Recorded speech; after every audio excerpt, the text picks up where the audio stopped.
ছোটি ওই দেখ রাজু ওর ছাগল বানতে যাইতেছে। একটা কাজ করি, আছে কোরবানির দিন ওর ছাগল দুইটারে কোরবানি দিয়ে ফেলাই, ঠিক আছে? আরে আপনি ছাগল দুইটা এই জায়গায় বাইন্ধে রাখি, আমি হুজুর আর কসাইরে নিয়ে আসতেছি এই ছাগলের কোরবানি করার জন্য।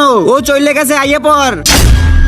এই নে, এই খাওয়ানোর সাথে আমি বিষ মিশিয়ে দিছি এই ছাগলটারে খাওয়া, আর আমি এই ছাগলটারে চাকু দিয়ে মাইরে ফেলাইতেছি, ঠিক আছে? আরে এই লোক তো আমাদের ছাগলের মাইরে ফেলাইতেছে, চলো বাবার কাছে বলে দেই। তার আগে কি আজকে মা বাবাকে কয়জনে ভালোবাসে? যদি মাকে ভালোবেসে থাকো ভিডিওতে লাইক দিয়ে চ্যানেলটা সাবস্ক্রাইব করে দাও, আর যদি দুজনকে ভালোবেসে থাকো কমেন্টে আই লাভ ইউ বাবা মা লিখে যাও। লাইক সাবস্ক্রাইব না করলে বুঝবো তুমি তোমার বাবা মাকে ভালোবাসো না। হুজুর সাহেব আমার ছাগলের কোরবানি দিবেন, আসেন। আরে বাবা আমাদের ছাগলকে আসমান ভাই মারতে আছে। কি বললি? তাড়াতাড়ি চল। ইয়া ওই কি রে, তুই কি পাগল হয়ে গেছো? আরে বলো কি লেগে তুমি এদের ছাগল মারতেছিলে? কারণ এ প্রতি বছর দুইটা ছাগল দিয়ে কোরবানি দিয়ে অহংকার দেখায়। এ কারো অকাত আছে আমার মতন দুইটা ছাগল দিয়ে কোরবানি দেওয়ার? এই দুইটা অনেক দামি ছাগল, গরিব লোক, এই জন্য করছি। আরে না, এর সাজা আল্লাহ দিবে, তোমরা দেওয়ার কে? আর তুমি শোনো, দেখানোর জন্য যদি কোরবানি দেয় সেটা কবুল করেন আল্লাহ।